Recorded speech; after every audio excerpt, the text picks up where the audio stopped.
10, 9, 8, 7, 6, 5, 4, 3, 2, 1. All systems go. You're listening to Sudbury News Talk. I want to show you something. Stand by. On the morning shift. Anything Could happen. Sudbury News Talk on the morning shift.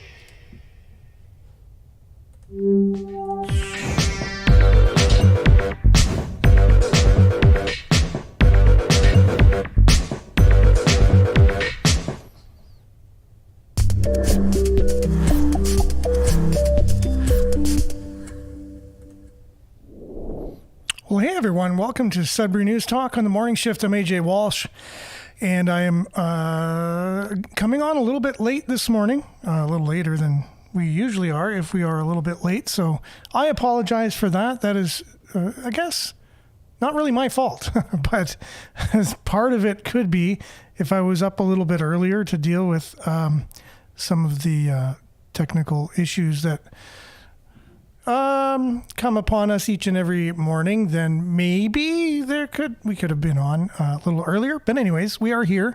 Thanks for being with us. It is the Thursday edition. We started the week one day late at work, and so I'm one day behind. Thursday, January the 4th, 2024. Get used to saying that one. Right here on, not on CKLU, because their computers are offline this morning. To me, anyways, they could be online, meaning working on the radio, but I'm not on the radio now because I have no access to it. It is what it is. It happens every once in a while. It is a glitch. Glitches do happen. Technical difficulties often occur, and but it is what it is. And so, but we are here. We're on Facebook Live at facebook.com/Sudbury News, YouTube Live at youtube.com/Sudbury News. And everything should be fine this morning for the show. And we will have a little bit of weather like usual. We'll have sports, a little bit of a sports update for everybody. And we'll also have news headlines from around the city, from CBC, Sudbury, Sudbury.com, CTV Northern Ontario, the Sudbury Star.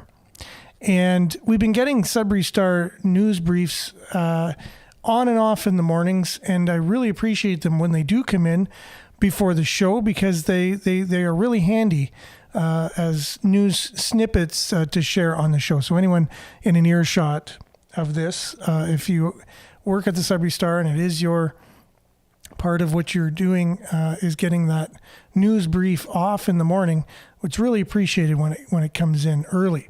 So thanks for being with us. We're going to jump right in. Make sure to like, share, subscribe, follow, but mainly comment on our Facebook channel, Facebook page, YouTube channel, I guess you can say, or YouTube page. You can find those again. It's facebook.com/Sudbury News, youtube.com/Sudbury News.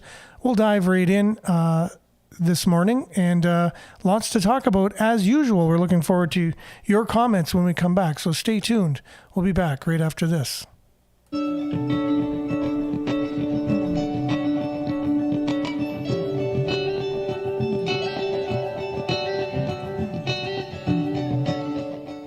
And Sudbury Weather is brought to you by sudburyweather.ca. It comes on our sudbury.news website. And currently it's negative 15 degrees outside. It feels like minus 22. Rather nippy today, cloudy with a 40% chance of flurries in the morning. And then a mix of sun and cloud with 15 kilometers per hour winds. High of minus 9. Wind chill will feel like minus 22 this morning and minus 12 in the afternoon. Tonight, partly cloudy, becoming cloudy late this evening. Wind will be the same. Low of minus 13. Wind chill will feel like minus 19. So a similar night tonight as it was last night. And then tomorrow, mainly cloudy, 30% chance of flurries late in the afternoon. Gusting winds up to 40 kilometers late in the afternoon. High of minus 3. Wind chill minus 18 in the morning and minus 7 in the afternoon. a look at your long range. Again, 30% chance of flurries, high of -3 tomorrow. 30% chance of flurries, -7 on Saturday. 30% chance of flurries, -5 is your high on Sunday. Monday, high of -6 and cloudy, -4 in flurries on Tuesday. 60% chance of flurries and -6 is your high on Wednesday. Look at your satellite as it was taken, I don't know, about 1:30 in the morning. So it's maybe changed just slightly, but many clouds. That sunny day we were promised a couple days ago will be a mix of sun and cloud today. So hopefully we can get more sun than cloud. That's your Sudbury weather, brought to you by sudburyweather.ca. We'll be back with a little bit of sports update, your comments, news headlines, and a deep dive today into taxes. And what do we do with taxes in this country? How do we look at taxes compared to people working hard for the money and then asked to give up their money to the government so that they can manage things for us? You know, that's that whole discussion. We'll be back with all of that and more right after this.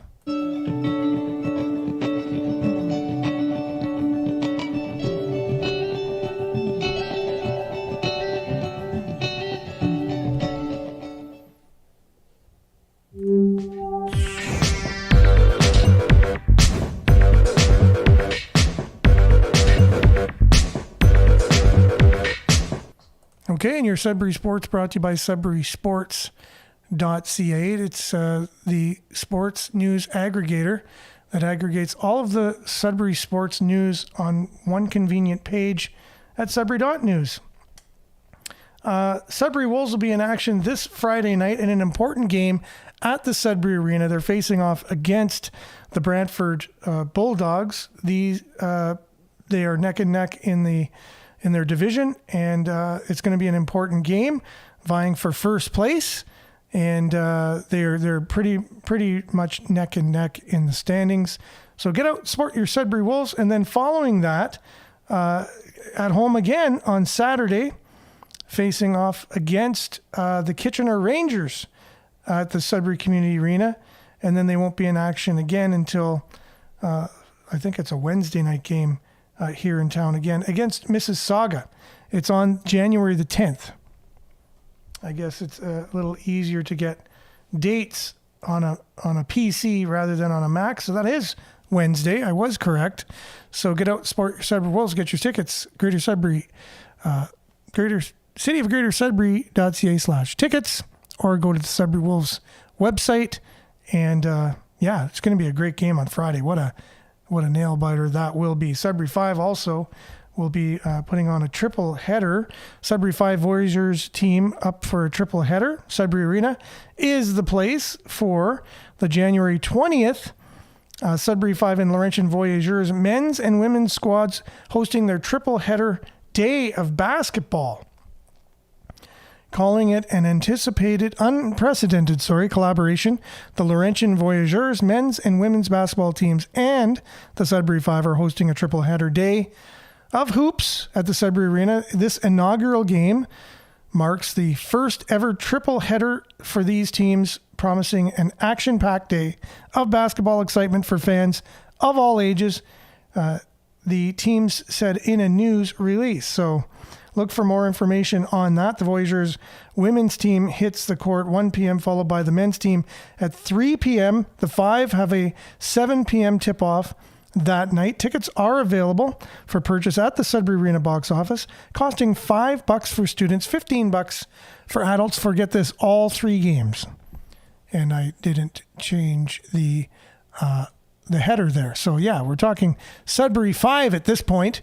And that is your Sudbury Sports, brought to you by sudburysports.ca. We'll be back with your comments. Local news headlines, a deep dive into taxes.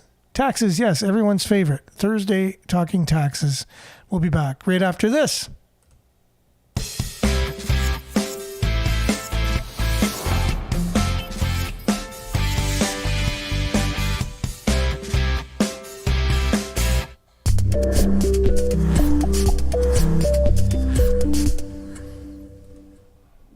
Oh yes, discombobulated morning for sure. We are not on the radio this morning.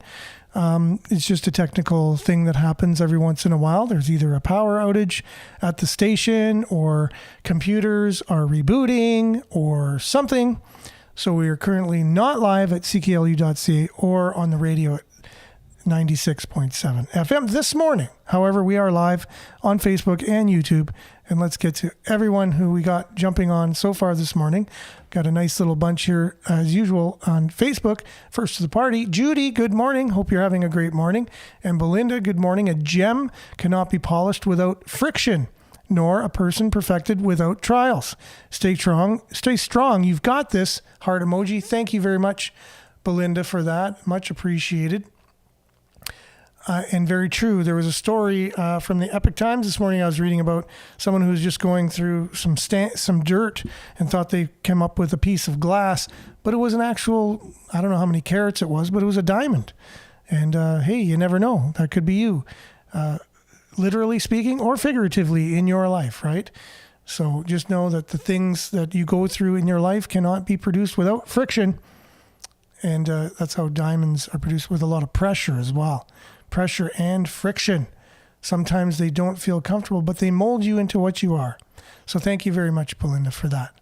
Marianne, good morning, everyone, from snowy Barrie. Yes, it is kind of snowy up here as well. Not as much snow as you possibly, Marianne, in Barrie, though. Good morning, Sudbury. Smiley emoji.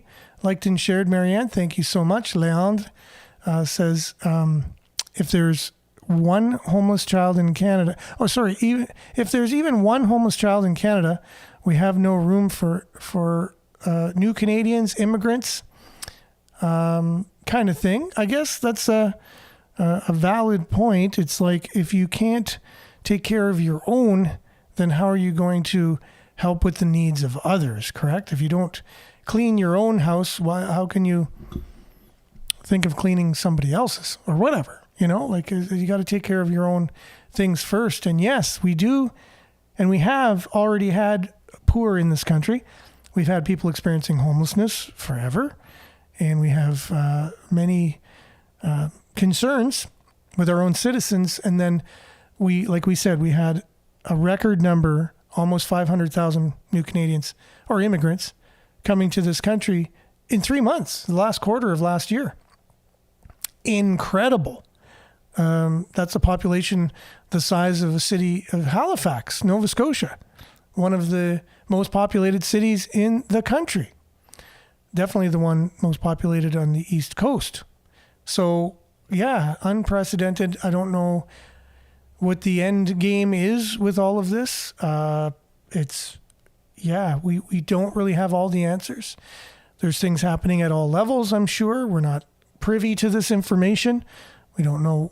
We are told it's to help with our, we don't, as a country, have enough of our own people giving birth each and every year. And so we need to increase the population because there are a lot of people that need to fill positions, jobs, whatever. We're told that. And again, right, whether it's 100% true or not, similar to what we have going on in the United States, where they are coming in, I think the last estimate was 8-point-something million people came in since the Biden administration took over illegally. Not just like in Canada, we're doing this on purpose and we're welcoming these new people from other countries into our country knowingly. And sometimes not. They also walk across our borders as well. And a lot of them come here to want to walk over the border the other way and go into the United States, right? So they're having troubles with their borders on both ends, our end and the southern border. But 8-point-something million people, that's almost the size of Toronto, came into the United States in a span of 3 years. So unprecedented, coming to North America in droves, people from all over the world. And I have to ask the question, because we hear so often that we're so terrible. Like, we have so many things that we do so wrong. We're such terrible countries for all sorts of reasons. Why are people so hell-bent on coming here if it's so bad? We're being told it's so bad.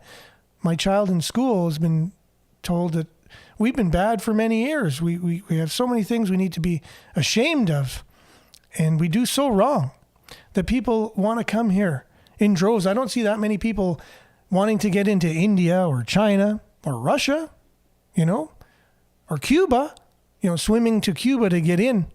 I don't see that. So something must have been done right over the last few years in order to have so many people from the world wanting to come in to our countries, I would think, right? But it's being mismanaged, I would say, because why would you have so many people come in when we don't have the infrastructure to handle it? It's not, there's a little bit of,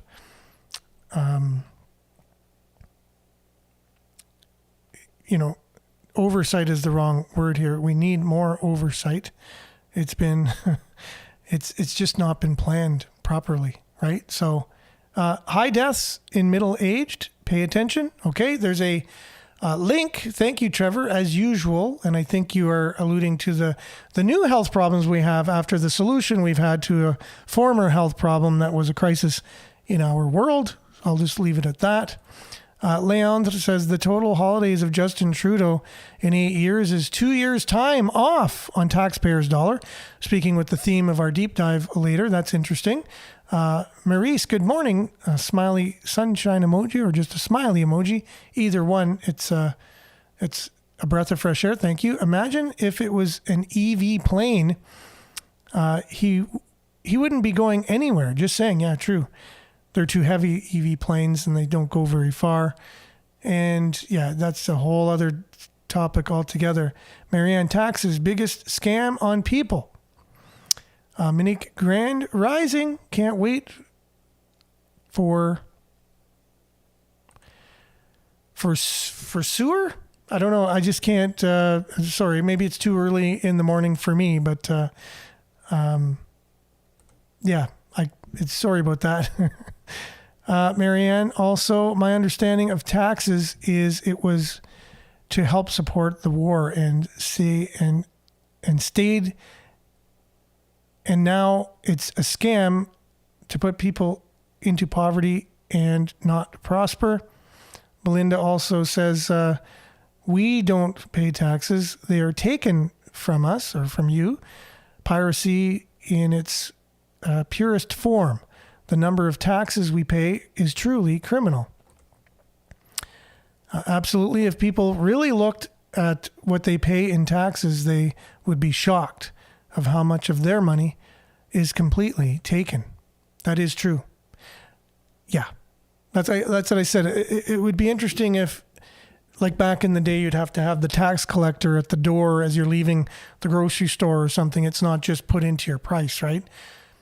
And a section of the bill saying, oh, this goes to this tax and that tax. You'd have to have a representative of the province, a representative of the federal government sitting there at the door. And as you leave, they go, that'll be $13, please. Or that'll be $25. Or whatever. And then you could say, wow, you guys are too much. You just keep taking our money. So you'd be talking to the person collecting your money, but they don't do that. It's just they get people to do it for them. I often lamented as a business owner that I was a tax collector, unpaid tax collector, because not only did I have to collect those taxes, I was that guy at the table, but I was also trying to run a business. And then you have to account for it through your bookkeeping, and you have to pay an accountant to do all your bookkeeping for you and then remit all the taxes you collect. You're a tax collector as a business owner. And then the government says, where's my taxes? Where's my taxes? They don't say, hey, how can we support you as a business? What can we do to help you thrive?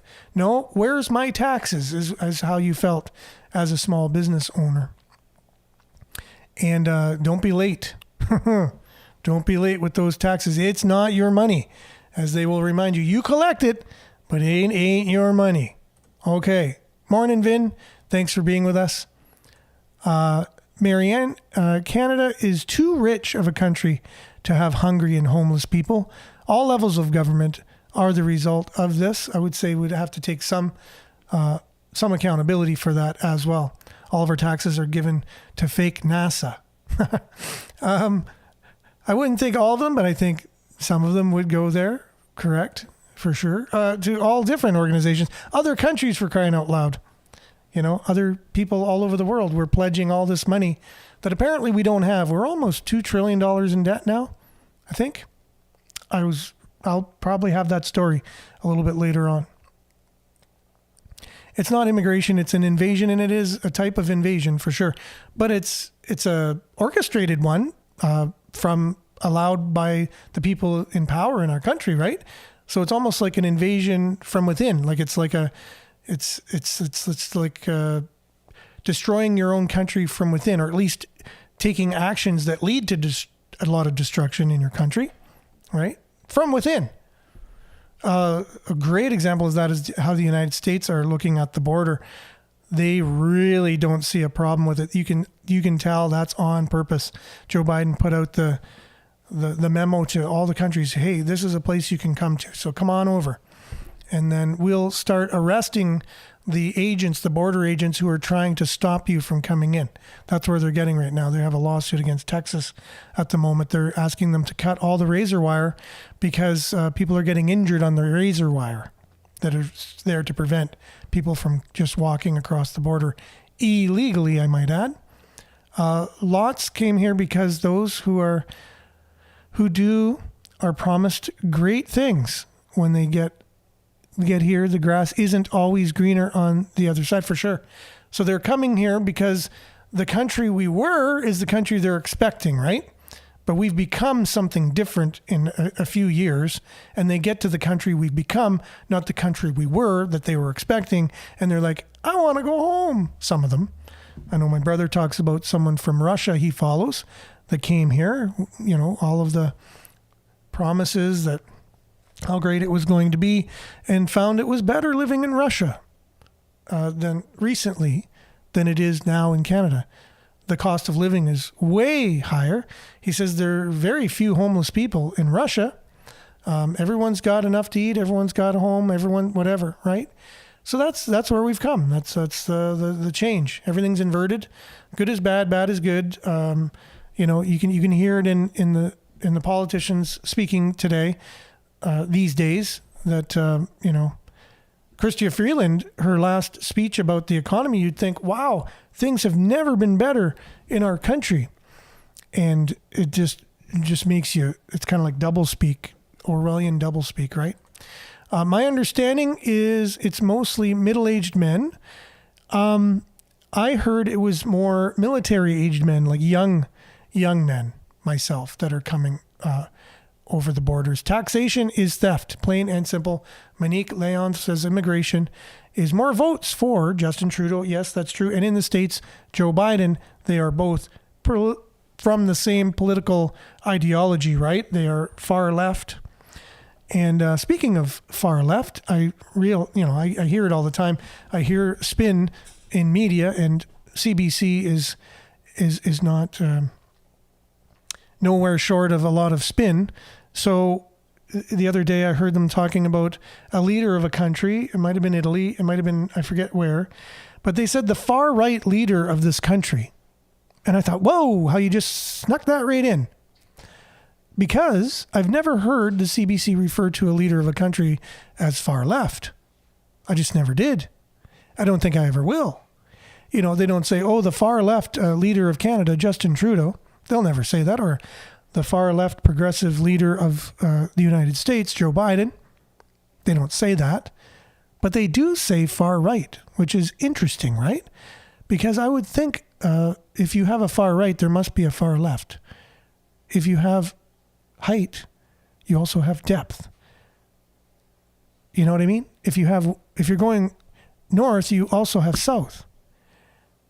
So, but in their media reporting, they don't allude to a leader as far left. Probably just, hey, that's our leader. That's who, they're doing the right thing because they're from our same ideology, right? So they don't say far left.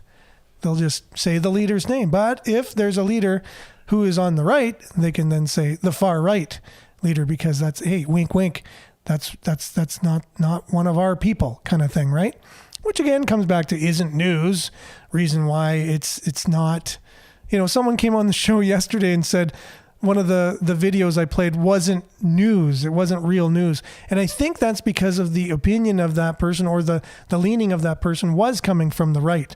And they're not used to hearing that, right? Because real news doesn't come from right. That's what my left speaking news tells me. And even if it's subtle and I don't even understand that they've done this to my mind, that's what it is, because you're only used to hearing one thing. And as I was about to shut off the radio yesterday, and CBC was on with the news, and they said, oh, and Donald Trump. And I knew right away it wasn't going to be favorable for him, because that news organization does not do unbiased news. And I knew it was just going to be an attack on Donald Trump. Whether I like Donald Trump or not, the news shouldn't take an opinion on whether they like Donald Trump or not, but they have. And they're almost like, wait, don't we all agree? Like, this guy's just nuts and crazy and shouldn't even run for president. And we should be undemocratic and take him off of the ballots in states. That's just the right thing to do. You can't have someone like Donald Trump getting reelected again. Well, he already was elected, and everything didn't blow up down there. The end of the world didn't happen like they were predicting, And if you actually looked at his record and compared it to other presidents, which you should do if you're news, you would see what's really there, and you just have data, and you'd have how good he did on paper as president. Now, whether you liked the whatever that is on his head, they call it hair, or the color of his skin, which is very orange, which is kind of weird. So these things I say because I'm speaking unbiasedly at this point, right? Because there's good and there's bad in every individual. So why don't we look at the good and the bad, both? And that's really, that's news gathering. That's gathering of information. So that way the person listening can make the information. But they've already made up your mind for you. And it's pretty insane. We'll get to that a little bit later in the show if we have time now, because I'm just going off. Okay, Freeland is delusional, just saying. That's Marianne Monique. I said it before, the elimination of the white race, all by design. And it's true. You're not supposed to be racist unless you're racist against white people, is the new racism, right? That's not racism. It's anti-racism, but you're allowed to be racist against one group of people because it's okay. It's just accepted that that's fine. So let's see here. Take the city bus. No more white people in the city. No, for sure, because we have so many students here from other countries. We have so many new Canadians because they offer the incentive. In Toronto, they won't support you as much if you're a new Canadian. If you come to Sudbury, they will then support you because they want people not to just congregate in Toronto. They want them to kind of go into other cities, even though, there's way more other people speak the same language, and there's more people that are of like mind from the same culture in Toronto. Here it's a little more lonely. There's less people that are, from the same country as you and stuff. So it's not something they would normally do, right? But there are incentives for them to come. Okay, so just getting some other comments up on the screen here while we're going to dive into our local news for the day, because it is, not every day you got exciting kind of local news, but there's stuff going on. So let's dive right in, and we'll get back to your comments and the deep dive today. Hopefully we'll have some time for that. Coming to you from the Telegraph again. They've been putting out quite a few videos, and I've been appreciating their coverage of what's been going on. As a counter to the CBC, if you will, because right off the bat, it's not unbiased. It's coming from the right, and I won't say far right because it's just right. There is right and left. Right? Right. Right, LOL. Right? Okay. So here we go. I know Vin has talked about the DEI policies, the diversity, equity, and inclusion, DEI. It's always masked as something, right? It comes out as being all-inclusive, but it's not all-inclusive. It's somewhat inclusive as long as you go along with what everyone else is doing, then it's inclusive. But if you don't go along with what the diversity, equity, inclusion, really, it's just to say everyone but who has been deemed or looked at as being an authority over the last few years, who are very terrible, have done nothing but bad things in this country. Look how bad it is. I mean, that's why people are knocking down the doors to get here. So it needs to be everyone but those people, and it just happened to be those were the settlers of the time here in this country. Oh, and then there's all kinds of stuff being taught about, the whole colonialism thing is, and that's going to make some people's blood boil, but every land has been settled by somebody at some point.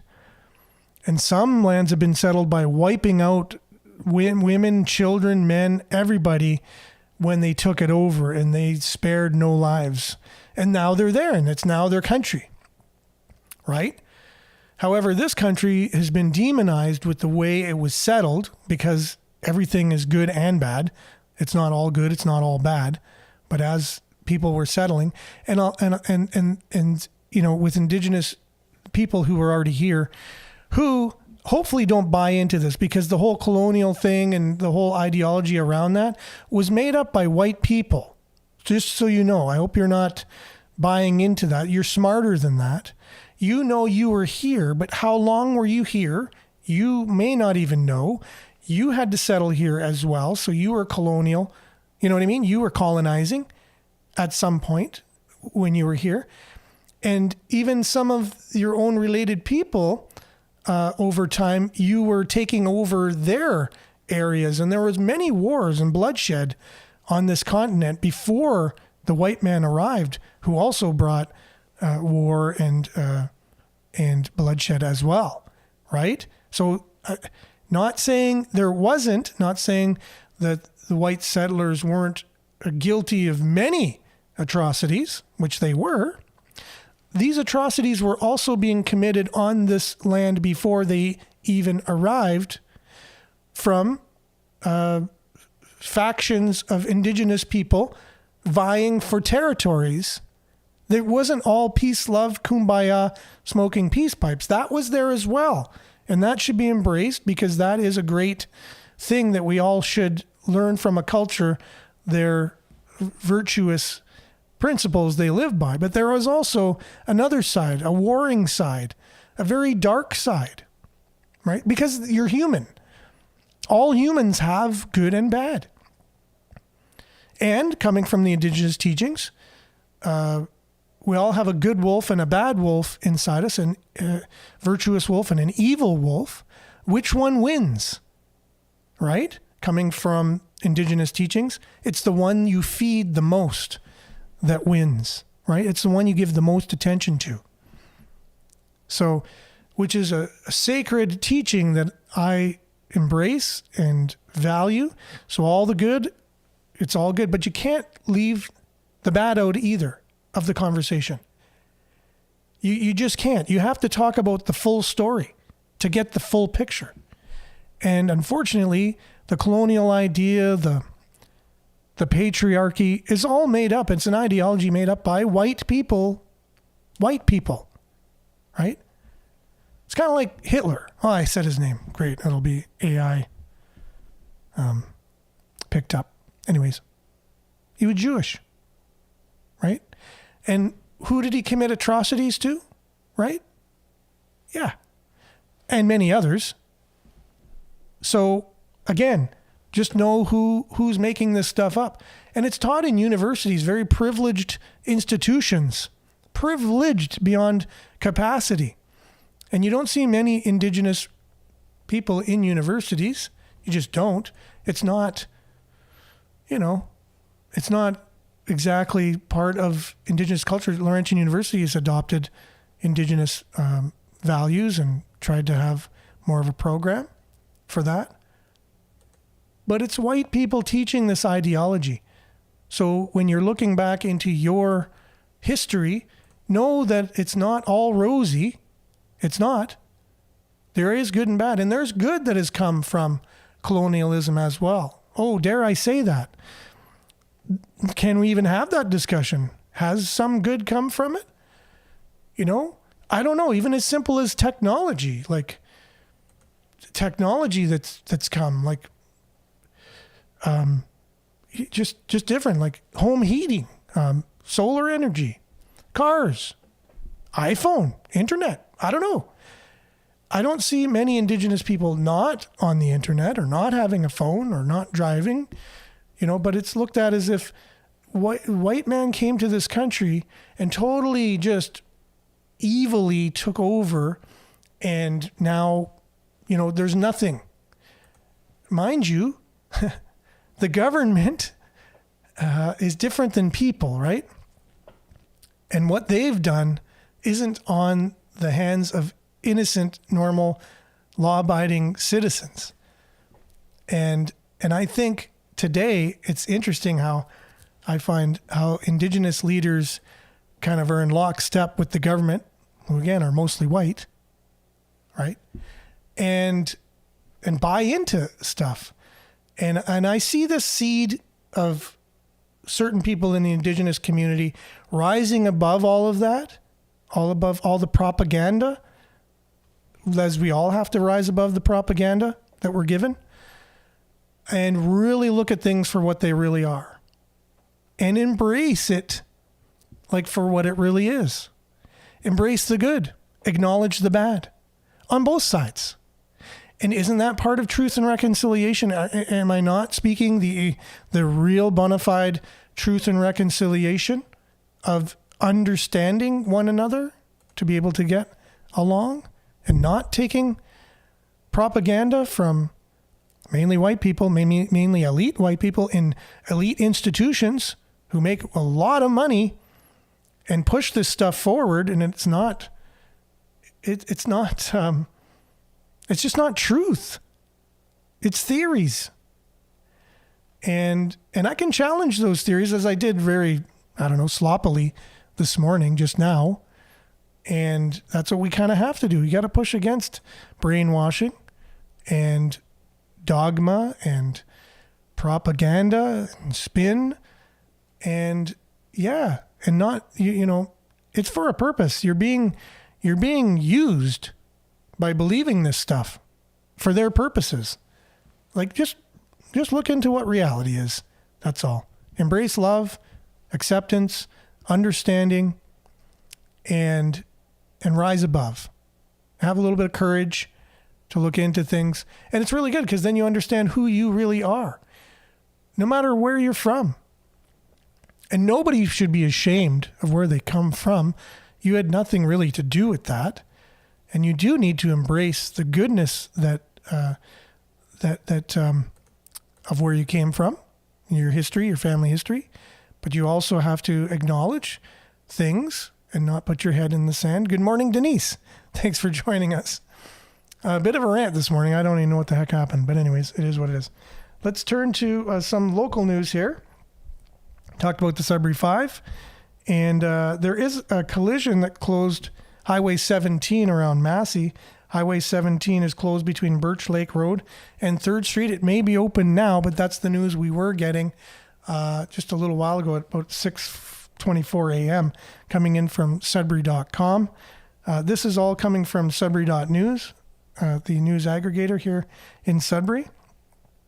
Someone in Manitoulin District is holding a $80,000 lotto ticket. Check your drawers, check your pockets, check your cupboards. So again, someone in Manitoulin District has an $80,000 lotto ticket. So you may want to check, just in case. I don't really play the lottery myself, just because I figure I watched my dad playing every single week, and I added up the money he spent in his whole life. And if he would have just had all that money back, it would have been like winning the lottery. So I don't partake myself. I just put some away each and every day. And then one day it's there, and I've won the lottery by myself, right? Taught by a millionaire when I was about 25 years old. That's what he said. He says, if you put $1 a day away, you'll be a millionaire in so many years. He did the math and showed me. Anyways, so yeah, a little bit of advice there. More than 100 security incidents recorded at Sudbury Transit Terminal since July. The city of Greater Sudbury recorded almost 2,000 documented security incidents at the downtown transit terminal since bylaw officers took over the security at the hub. To me, that sounds like a lot of people. I don't know about to you, but it sounds like an incredible amount of incidents. If I said a lot of people, but a lot of incidents, and that's since July, so 6 months. So that means almost 4,000 incidents in a year recorded. 4,000. Huh. I don't know if people feel safe taking the transit, but with that, I'm not sure. And how many of them were violent or whatever, the story is there. It comes from Sudbury, CBC, Sudbury. Just click on the story, you can read more about it. So the Safe Ride program over the holidays helped about 865 people locally. So now also Sudbury Star, I don't know when this was recorded, last night. There was, I just missed it. I was traveling on the highway. Jackknife trailer was blocking Highway 17 in the Lively area. So obviously that's been cleared up since then, but hopefully everyone was safe. Very icy last night, I noticed, in certain areas, and the day before too. Super icy. I hope there was nobody that was affected by that too badly here in the Sudbury area. It's very bad road conditions. I know my wife was traveling somewhere and had to turn around and come back due to that. Okay, so comments are still coming in. I'm doing my best to get them up on the screen. And see if there's anything else here. If not, I'll turn over to Sudbury.com. Good morning, Sudbury. Stories to start your day. They always have some good stories, and they don't disappoint this morning. Man died at Chelmsford House. We talked about this yesterday, but there's more on it. After being tasered by police, the in-custody death in Chelmsford Tuesday happened after police used a conducted energy weapon. The Special Investigations Unit made this revelation in a media release issued that 3 investigators and 1 forensic investigator have been assigned to the case, and a postmortem is scheduled for this morning. In Tuesday's media release, Greater Sudbury Police Service said it was noted that officers made entry into the residence upon arrival to ensure the safety of those involved. Upon effecting the arrest, the individual became unresponsive. I love the wording here. Upon effecting the arrest, the individual became unresponsive, and no disrespect to the victim here. Actually, condolences out to his family and friends. Became unresponsive, and officers began life-saving measures with the assistance of City of Greater Sudbury paramedics. The police said in their news release, unfortunately, the individual was pronounced deceased on scene. So again, right, I don't know about these tasers. If you have heart issues, a taser probably doesn't help, because the heart, there's a lot of electricity involved in your beating heart. And I don't know. And I guess in a situation like that, what are you going to do? Ask the person all of their medical history before you tase them? I think that would be pretty impossible in some of the situations they find themselves in, right? And then, yes, yesterday there was an earthquake here, 3.2 on the Richter scale earthquake in Sudbury yesterday morning. Sudburyans who happened to be awake at 4:14 yesterday probably felt the ground shaking. Earthquakes Canada reported 3.2 earthquake 5 kilometers northwest of Lively. It said the quake is a result of a mining event in Creighton Mine. Vale said the seismic event at Creighton Mine resulted from a fault slip event that was triggered during a development blast at the 8,330 level. There was only one employee underground during the blasting time frame, and he has safely returned to the surface said in an emailed statement from Vale, "We are currently following our significant seismic event protocol, and all affected areas have been isolated. We will thoroughly inspect affected areas when energy levels have returned to the background levels." So maybe you felt that yesterday morning. I did not, as I was not in the vicinity. Detective says alleged human trafficking victim shared concerning info. A man accused of human trafficking appeared in a Sudbury courtroom last week, the first day of a trial continuation that saw the defense cross-examine an alleged victim. Paul Gascongue is facing charges including trafficking in persons under 18, material benefit for sexual services, and several counts of assault. There is a publication ban on testimony from alleged victims, as well as their identities. Castonguay was originally to appear for this trial continuation on December 15th, and though he arrived in court, his lawyer, Denis Michael, told the judge that he'd not spoken to Castonguay in 3 weeks, despite repeated attempts to contact his client. Though Justice Pierre Bradley was hesitant, he granted an adjournment. That's why it just started last week. And speaking with the theme of in court, Robert Stephen Wright in North Bay Court yesterday for new charges. Facing the new charges, convicted Renee Sweeney killer Robert Stephen Wright appeared virtually in a North Bay courtroom from the city's jail. The show cause hearing was Wright's second appearance since being charged by North Bay Police criminal harassment, forcible confinement, and 2 counts of sexual assault from incidents predicating his Sudbury murder conviction. Appearing before Justice Aaron Jane Laneville, Crown Attorney Terry Regenball asked the judge to issue a publication ban on the names of the complainants and any identifying information.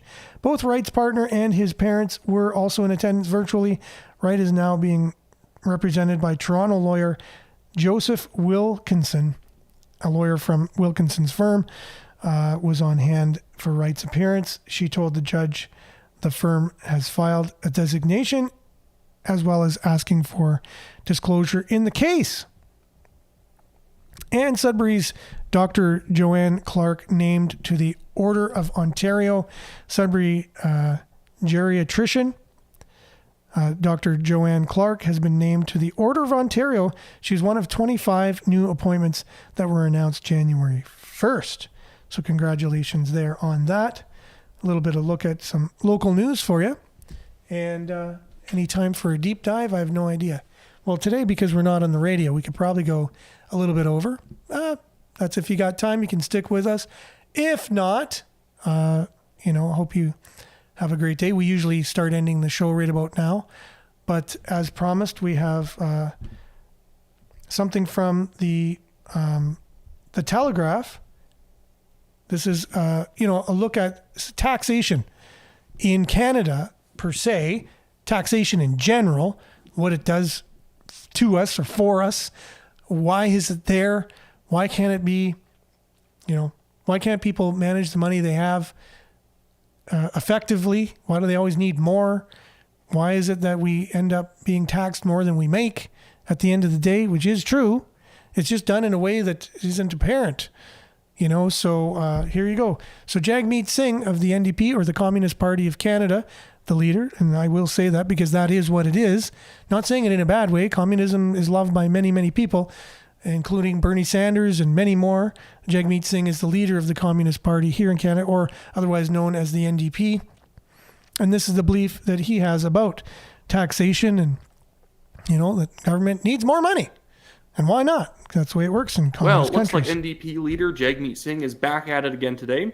No, not doing anything productive. I don't know why anyone would assume he's doing something productive. No, Jagmeet Singh is back to whine and cry at Canadian CEOs on social media. This is how he proves that he, unlike the greedy CEOs, is a deeply compassionate and generous person.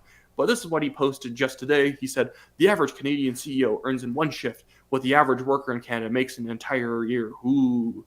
by 9:27 a.m. this morning, CEOs have earned more than what you, the average worker, will earn in an entire year. Yes, be mad because Jagmeet Singh is telling you to. While inflation crushes Canadians, greedy CEOs help fuel it. Completely absurd. No business can create inflation. Inflation is created at the Bank of Canada and through government spending and taxation. Jagmeet Singh is completely economically illiterate, like I said a very long time ago in a different video. The idea that somehow Jagmeet Singh is a compassionate and generous person compared to Loblaw CEO Galen Weston is an absurdity. Galen Weston might make $14 million, but what you earn does not determine if you are greedy or not. Socialists are some of the greediest people on the planet. They also tend to not be the wealthiest because they're socialists and they're not very good with numbers. Galen Weston and any other CEO in Canada actually creates jobs. They are experts in managing companies, and through their management, they help expand the productive capacity of that company so that the company can make more money while keeping prices low on the products, hiring more employees, and as those employees work for them longer, they get compensated more. It's how the economy works, but I know I have to explain that to Jagmeet Singh. Now, I'm not explaining that to you, my audience. You guys clearly know this. But Jagmeet Singh is accusing other people of being greedy while assumably he is the hero in the situation who's definitely not greedy, while Jagmeet Singh is making over $220,000 a year to do nothing. Jagmeet Singh has only shaved off jobs from the economy. Any government-created jobs that him and Justin Trudeau have made are always at the expense of jobs in the private sector. It actually is, in fact, Jagmeet Singh, the man who flexes his gold Rolex watches and bespoke suits on social media, who is the real greedy person. Jagmeet Singh is the person who deeply cares how much money you make and wants to get as much of that money as possible if you make over a specific number that he doesn't like. Obviously, Jagmeet Singh isn't rich, even though he is in the top 1% of Canadian earners. He's a deeply nice and compassionate man because he hates people who make more money than he does. It's not actually compassionate. Jagmeet Singh is a very childish and petty individual, and he is training Canadians or people who would actually listen to an NDP message to hate those who have more than them. I do not care that Galen Weston makes more than me. I do not make anywhere close to what Galen Weston makes. I probably make less than the average Canadian worker does. In fact, I definitely make less than the average Canadian worker. I don't care. They're allowed to earn their money how they want. But because Jagmeet Singh is a socialist at heart, he thinks that it is somehow unethical that people negotiate for their own wages. People sell their labor to someone who owns a business, and that person, through that person's labor and their capital, is able to make a profit at the end of the day. To Jagmeet Singh's religious belief in socialism, this is a deeply evil situation because fundamentally he hates Canada's market economy that has created so much wealth. He is the type of guy like Justin Trudeau who puts out all of these war messages to Fidel Castro after he passes away because supposedly he was such a great and kind man despite bankrupting his nation and lowering their actual standard of living severely to the point where people still drive around old jalopies from the 1950s on that island. But what do I know? Because I guess I'm paid off by greedy CEOs because I have a brain or something. Okay, yeah, and there you go. So a little bit on Jagmeet Singh and what he's been saying lately, and then also to our friends where our tax money is going. What are you doing when you're taking wealthy people's money? What are you going to do with it? You got to do something with it, right? So why don't we give it to a government-sponsored media outlet that can just do the messaging for them, right? Because that's right to do with your money. Here you go. In the face of the rising popularity of the Conservative Party and its leader Pierre Poilievre, Prime Minister Justin Trudeau and the Liberal government are seeking to insulate the Canadian Broadcasting Corporation from being defunded if a Conservative government was to take power after the next election. We all know that Pierre Poilievre's one of his big campaign promises has been to defund the CBC of the $1.3 billion they get from taxpayers every year in his push to actually shrink the size of government and get wasteful spending under control. Now, the Liberals seem to know that they have no chance of winning the next federal election. So instead of trying to argue against Pierre Poilievre's plans, they're now just trying to stymie his plans by just changing the rules so that the CBC might not be able to be defunded by a Conservative government. Now, the details are very vague right now, But Heritage Minister Pascal Saint-Onge seems to be trying to update the mandate of the CBC so that the money cannot just be simply cut off through a parliamentary vote or through some sort of executive action. Again, we don't know what this is going to look like right now. What I predict might end up happening is because the CBC currently relies on just the $1.3 billion being given to them every single year, the Liberals will then maybe give them funding for the next 5 or 6 years so that they can survive a 4-year Conservative government and keep putting out biased left-wing propaganda to end up benefiting the Liberals. Make no mistake, the Liberals are not trying to devise a new scheme to protect the CBC because they just think it's an integral part of Canadian heritage. These are the same people who are completely fine with statues being torn down, streets having their names changed, and universities being rebranded. They could care less about actual heritage. The CBC is only from 1936, and they've been completely comfortable with Queen Victoria statues being ripped down and John A. Macdonald statues being ripped down. What they want is that they want a subtle stream of liberal propaganda. And when I say subtle, I mean in the sense that the CBC doesn't exactly come out and say we're liberal propagandists. That wouldn't be very effective. Just look at the Toronto Star. The Toronto Star does not move public opinion very well because it is so obviously a left-wing outlet. They want the CBC to get up there, pretend that they're objective news reporters, and then have a subtle push towards the left, either through bias through omission by trying to warp the way that people see a story from from perspective that backs up a liberal talking points, or they sometimes misreport facts, or they end up citing experts in order to basically give the liberal take on the situation with no conservative rebuttal at all. So I think that the Conservatives right now have to push very hard to make sure that Canadians know exactly what the Liberals are doing, because this is a massive avenue for government corruption. The government trying to make sure that if a new government gets elected that's not them, that they are not allowed to actually get rid of anything their government did because of just some sort of legislative or legal loopholes, that they give, the CBC 10 years of funding up front, or they somehow tie the CBC's funding to another important piece of funding or the legislation and makes it impossible for them to get rid of it. I wouldn't be okay with the Conservatives making it so that the CBC couldn't be funded if they defunded them. I think that each government can kind of do what it wants as long as it doesn't violate the Charter. What the Liberals are doing is just the sore loser strategy of trying to basically tie legal knots in everything before they leave and try and make sure that the Conservatives cannot actually fulfill their agenda. Part of this is the fact that the Liberals know that it's actually a popular agenda, so they're trying to make it so that Poilievre can't fulfill promises. It would be like trying to put a freeze in place so that taxes couldn't be lowered, and then going after the Conservatives because they didn't lower taxes. And I hear the argument quite often, too, that, if it's government funded, and then if the Conservatives get in, they'll like it because they can use the CBC as a propaganda arm for them as well. But that does not how it works, because everyone who works at the CBC is not conservative. And so they belong to this ideology as if it's their religion. Basically, their politics is their religion. So they're not going to be conservative just because the Conservative government is in place. They get their tax money no matter what. They continue to be their political leanings, and they'll continue to fight against. They'll actually do real reporting, which is neat. If there is a Conservative government in place, then you find the CBC actually doing real reporting, which kind of is a breath of fresh air, is what you would want them to do to this government as well. Like we saw from CBC talking about, it's another year with Doug Ford because he's conservative, right? And look at the scandals he's had. Doug Ford, he's conservative. So that's what the CBC comes out and says. And what I said yesterday was, why wouldn't they just do the same thing with Justin Trudeau? But he's of their political ideology. He's a liberal. They are Liberals or NDP. They are on the left. I thought it would be a really great exercise or a little bit of a great video to go through the CBC and find any conservative that works for the CBC.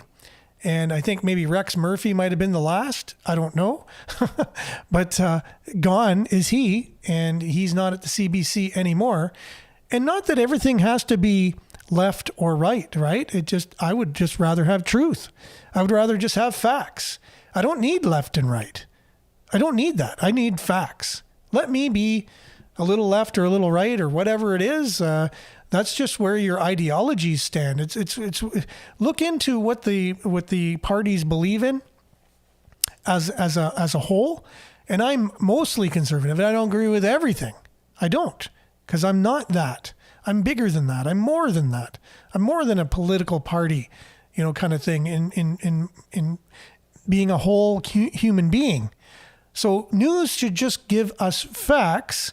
And when we vote for a party. The news shouldn't be affecting how we vote, but it does.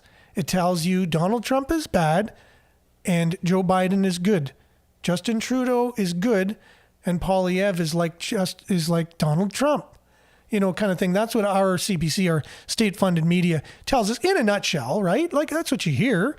And like he said, they never have any counter. They don't have a conservative on there talking about their point of view. And if they do, it's demonized. They have them talking about what conservatives believe. And again, it's all politicized, and it shouldn't even be politicized. It should just be facts, and they should be arm's length away from it. But I would think, just to keep it fair, either you have the journalist's voting record of the last 3 elections on the screen as they're talking, because then it's transparent. The journalist says on the bottom of the screen, I voted NDP 2 elections ago and Liberal the last 2 elections. Oh, so I know basically you have a liberal bias in your journalism, right? I think that should be a law. Your voting record as a journalist needs to be public, because then the information you're getting is coming at least with a slight bit of bias from that side, right? That's just an idea I had. Also, if you want to participate in it, you should have the option of contributing to the CBC in your tax dollars. And so if they're not representing you, which they represent all the diversity and all the marginalized groups, which is great. It's great to hear those stories, but not all the time. That's all you hear. You just hear stories of things that only happen once in a lifetime. And oh my goodness, how was your experience being this, particular person of this particular gender and all of these things? There's only 1 in a million people that experience that, and we're all listening to that all the time. It's like, okay, let's have a show every Sunday or every Saturday where it talks about diversity, equity, and inclusion show. And you talk about that in that time, but not 100% all the time. It's just this ideology all the time. Let's just talk some news. Let's just reflect the kind of people that are living in Canada and have it be a mirror to them, have the kind of programming that reflects their life. Right? That's the way CBC should be. And so with that, if we'll ever see that or not, I have no idea. But it's been a slice today. Thanks for joining us, everyone. I'll now have to sign off because I do have to go to work. Anyways, so thanks for being with us. We'll see you same time, same place. And as I heard from the general manager of CKLU, it's maintenance day. IT maintenance day, and that's why there were some computer issues there. We'll be back on the radio tomorrow as well, and at cklu.ca. And if you are listening to CKLU right now, it's probably your shot. So we'll see you same time, same place tomorrow. Have a great Thursday, everyone. We'll see you on Friday. Ciao.